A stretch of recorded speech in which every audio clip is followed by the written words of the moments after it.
नमस्कार, स्वागत है आपका संसद टीवी पर। मैं हूं मनोज वर्मा और आप देख रहे हैं हमारा खास कार्यक्रम मुद्दा आपका। आज हम बात करेंगे संसद में वित्तीय कामकाज की। संसद के दोनों सदनों में भले गतिरोध की स्थिति बनी हुई है, लेकिन इस गतिरोध के बीच भी संसद के दोनों सदनों में आगामी वित्त वर्ष के बजट की प्रक्रिया पूरी हो गई। वित्त विधेयक 2023 पारित हो गया। जम्मू कश्मीर के सामान्य बजट अनुदान की अनुपूरक मांगें और उससे संबंधित विनियोग विधेयक भी पारित हुआ। वित्त विधेयक 2023 को सदन के विचारार्थ और पारित करने के लिए प्रस्तुत करते हुए केंद्रीय वित्त मंत्री निर्मला सीतारमण ने एक महत्वपूर्ण बात कही। उन्होंने कहा, कुछ हितधारकों से सुझाव मिले हैं कि सरकारी कर्मचारियों की राष्ट्रीय पेंशन प्रणाली में सुधार होना चाहिए।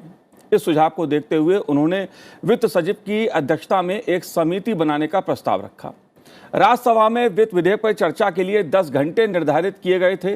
इसी प्रकार लोकसभा में भी अनुदान मांगों और वित्त विधेयक पर चर्चा के लिए समय निर्धारित किया गया था, लेकिन चर्चा नहीं हो पाई। मंगलवार को भी दोनों सदनों की कार्रवाई नहीं चल पाई। बहरहाल बजट सत्र का महत्वपूर्ण काम वित्तीय कामकाज था और दोनों सदनों से बजट संबंधी प्रक्रिया पूरी हो गई। इसलिए मुद्दा आपका में वित्तीय कामकाज की बात करेंगे। चर्चा करने के लिए खास मेहमान मेरे साथ इस समय स्टूडियो में मौजूद हैं।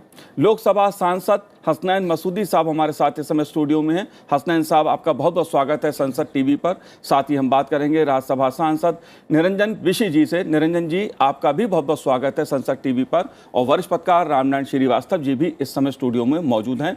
निरंजन जी, आप कैसे देखते हैं जो वित्तीय कामकाज सदन का हुआ है? जाहिर तौर पर सरकारी आर्थिक दृष्टि से बहुत महत्वपूर्ण कामकाज हुआ है, सदन ने किया, उसको पारित, दोनों सदनों से पारित हो गया। आपका क्या कहना है? ये हमारा अमृतकाल की जो बजट है पास तो हो गया, लेकिन जो फाइनेंशियल ईयर 2023-24 में यूनियन बजट पास हो गया, लेकिन डिस्कशन नहीं हो पाया। लोकसभा में नहीं हुआ, राज्यसभा में डिस्कशन नहीं हुआ, लेकिन बजट पास हो गया। तो हमारा भी उम्मीद था जो रीजनल पार्टीज़ का बजट में डिस्कशन करने का, एजुकेशन में, हेल्थ में, रूरल डेवलपमेंट और एग्रीकल्चर में, हैंडीक्राफ्ट, आर्ट में, कल्चर में, टूरिज़म में, वुमेन एम्पावरमेंट जो बोलते हैं, एसएचजी ग्रुप और मिशन शक्ति हमारा उड़ीसा में गवर्नमेंट ऑफ उड़ीसा मिशन शक्ति किए हैं। और एबव 70 लाख जो महिलाएं अभी एसएचजी ग्रुप से, जिसको 5 लाख तक बिना इंटरेस्ट में देते हैं, लोन देते हैं हमारा उड़ीसा सरकार, माननीय मुख्यमंत्री नवीन पटनायक जी। और उसके बाद जो बिजू स्वास्थ्य कल्याण योजना में वोमेन को 10 लाख का देते हैं फाइनेंशियल असिस्टेंस और मेल को 5 लाख देते हैं। तो जो बिजू स्वास्थ्य कल्याण योजना में हेल्थ सेक्टर में भी हमारा उड़ीसा के लिए बजट में बढ़ोतरी चाहिए, हेल्थ सेक्टर में ज़्यादा चाहिए। और वुमेन एम्पावरमेंट जो अभी 50% वुमेन है हमारा देश में या हमारा स्टेट, एवरी स्टेट में, तो वुमेन एम्पावरमेंट के लिए बजट का प्रोविज़न रखना चाहिए, ज़्यादा और ज़्यादा रहना चाहिए जितना अभी है। तो ये जो जनरल बजट हुआ, रेलवे बजट हुआ, तो सदन में डिस्कशन नहीं हो पाया। लेकिन देखो हमारा भारत जो बोलते हैं हम, हमारा अमृतकाल में बजट पास हुआ, तो लोग क्या सोचेंगे कि देखो मेरा भारत, पार्लियामेंट में ऐसा हुआ, सदन में नाइदर लोकसभा नॉर राज्यसभा में ये बजट का डिस्कशन हो पाया। इसीलिए जितने भी हम मान्यवर संसदगण हैं, सबके मन में थोड़ा असंतोष है। सब चाहते थे कि बजट में डिस्कशन हो और कुछ डिसीजन हो, बजट का प्रोविज़न हो, तो लेकिन नहीं हो पाया। फिर भी जो हमको अभी 7% जीडीपी बढ़ा है और 45 लाख करोड़ का बजट पास हुआ है, उसको हमको आशा करेंगे कि इंडिया का विकास हो। सारे विश्व देख रहा है इंडिया का विकास। तो हमारा एम्प्लॉयमेंट जनरेशन की बात जो है अभी, और schedule tribe development, schedule caste development, women development और यूथ मास जो है उसका डेवलपमेंट अभी करना है हमको। और विशेष करके जो आदिवासी है और शेड्यूल कास्ट कम्युनिटी है हमारा 25% इन इंडिया, तो उसके लिए budget provision, special budget provision होना चाहिए। और हमारा जो पार्टिकुलरली वल्नरेबल ट्राइबल ग्रुप्स है, पीबीटीजी जिसको बोलते हैं, वो मांकड़िया है, बंडा है, जिसका धीरे धीरे जनसंख्या कम होता जा रहा है, तो उसका डेवलपमेंट के लिए स्पेशल बजट प्रोविज़न होना चाहिए।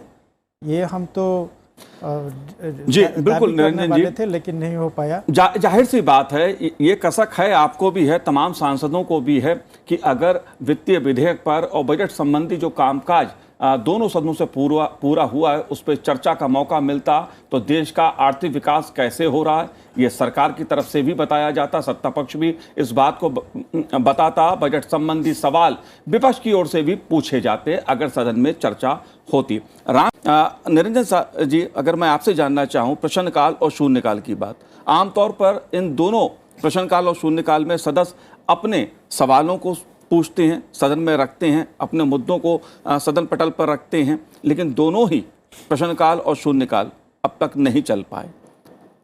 इस मुद्दे को आप कैसे देखते हैं, क्या कहना है आपका?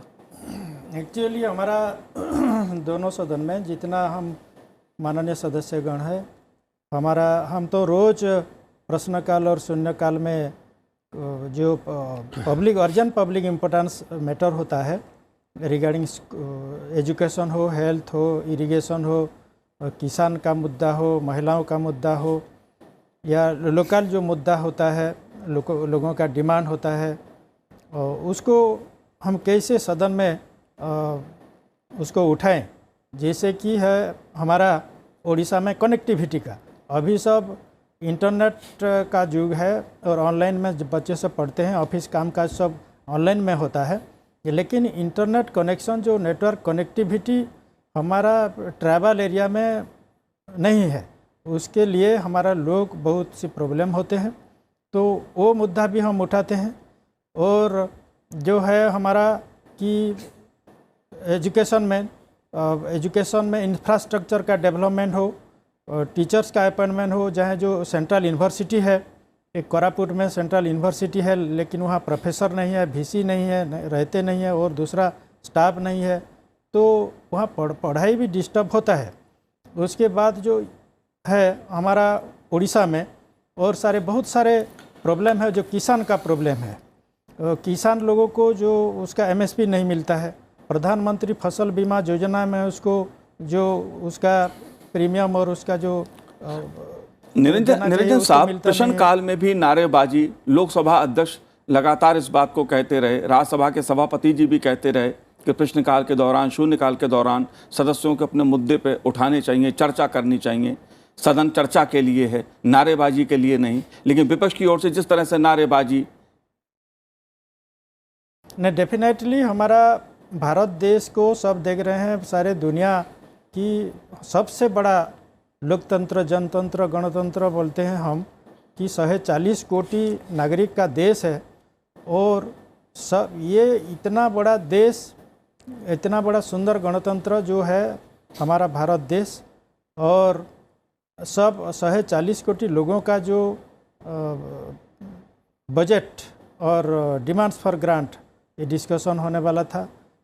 देश का सब नागरिकों का जो जितना भी समस्या है, दाबी है, उसका मांगे हैं, सब विकास के लिए ये अमृत काल में डिस्कशन, डिबेट, डेलिब्रेशन, डायलॉग के माध्यम से करने के लिए सबको मौका मिले।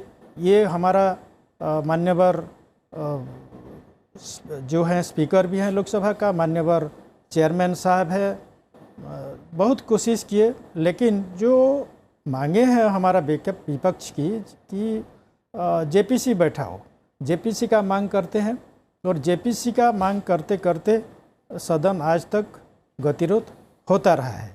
तो उसके वजह से हमारा जो इतना देश का जो हमको टाइम मिलता है बजट सेशन में, सेकेंड बजट सेशन में देश का मांगों को हम ठीक ढंग से संसद में। आप तीनों ने इस कार्यक्रम में भाग लिया, संसद टीवी से बात की, चर्चा की, बहुत बहुत शुक्रिया, बहुत बहुत धन्यवाद हमसे बात करने के लिए। तो आज इस कार्यक्रम में इतना ही, मुझे दीजिए आज्ञा, नमस्कार।